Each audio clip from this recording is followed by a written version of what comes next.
एक नबी हसन नामक व्यक्ति द्वारा एक प्रार्थना पत्र दिया गया था थाना तिलहर पर कि उसके बेटे को आर्मी में स्पोर्ट्स कोटा में नौकरी दिलाने के नाम पर भूपेंद्र नामक व्यक्ति ने 1.5 लाख रुपए ले लिए हैं और जब नौकरी नहीं लगी तो उसके द्वारा पूछने पर उसके फर्जी अपॉइंटमेंट लेटर वगैरह दे दिया है। इस आधार पर तत्काल थाना तिलहर में अभियोग पंजीकृत कर लिया गया और इसकी विवेचना की गई, इसका त्वरित संज्ञान लेते हुए।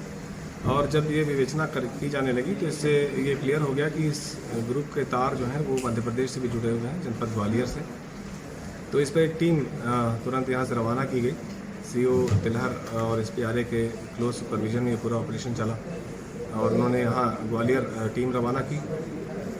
इनके घरों पर जैसे ही पुलिस पहुँची तो वो वहाँ से भाग निकले। ये मोस्ट प्रोबेबली आइडिया उनका ये रहा कि लोकल पुलिस की दबिश रही हो, इस वजह से वहाँ से वो निकल गए।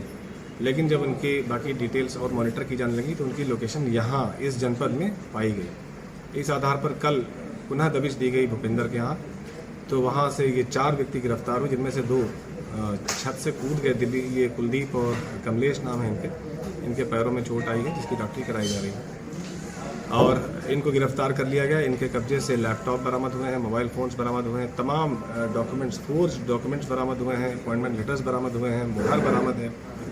इस तरह का पूरा एक पैराफर्नेलिया बरामद हुआ।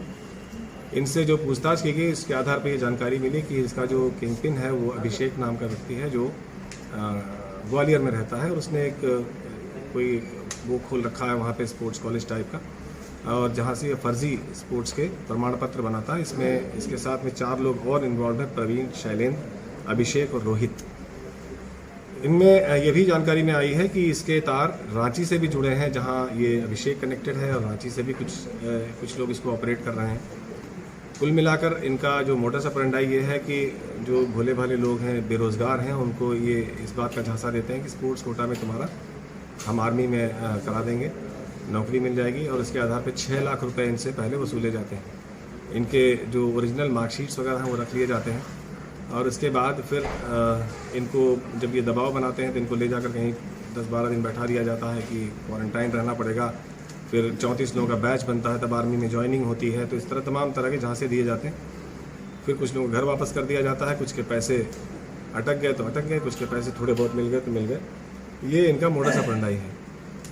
तो इस पे अभी इनसे इतनी पूछताछ पर इतनी बातें जानकारी में आई हैं। यद्यपि अभी तक ये बात अभी तक साबित नहीं है कि कोई व्यक्ति इस डॉक्यूमेंट्स के आधार पे फोर्स में भर्ती हो गया हो। इसकी भी गहनता से छानबीन की जा रही है। अभी तक जो सूचना मिली है, जो इनसे पूछताछ पे जो तथ्य संज्ञान में आए हैं, उसके आधार पे ये है कि इनके द्वारा इस तरह से कूटरचित दस्तावेज तैयार करके लोगों को ठग करके अब तक एक व्यक्ति जो इसमें से प्रभात नाम का व्यक्ति है, इसने करीब 87 लाख रुपए भूपेंद्र को दिए हैं लोगों से वसूल करके। और इसकी जो टोटल जो ठगी का जो वैल्यू होगा वो बहुत ज़्यादा हो सकती है, करोड़ों में। ये अभी अभिषेक के लिए टीम गई हुई है और चूँकि वांछित है इसमें, तो उसकी गिरफ्तारी के पश्चात और भी चीज़ें इसमें क्लियर होंगी। यद्यपि ये बहुत अच्छा एक कार्य थाना तिलहर पुलिस द्वारा किया गया है, क्योंकि इसमें जो सूचना थी बहुत ही सामान्य स्तर की थी, लेकिन उसकी गंभीरता को समझते हुए त्वरित कार्रवाई की गई, जिसके कारण ये सफलता प्राप्त हुई है। इस पूरे गैंग को वर्कआउट करने के पश्चात इनके विरुद्ध जो गैंगस्टर एक्ट का मुकदमा है वो भी कायम किया जाएगा और उसके आधार पर उनकी जो परिसंपत्तियाँ भी जब्त करने की कार्रवाई की जाएगी। वर्तमान में इनके विरुद्ध थाना तिलहर पर अभियोग पंजीकृत किया गया है और आगे की कार्रवाई की जा रही है। सर, इस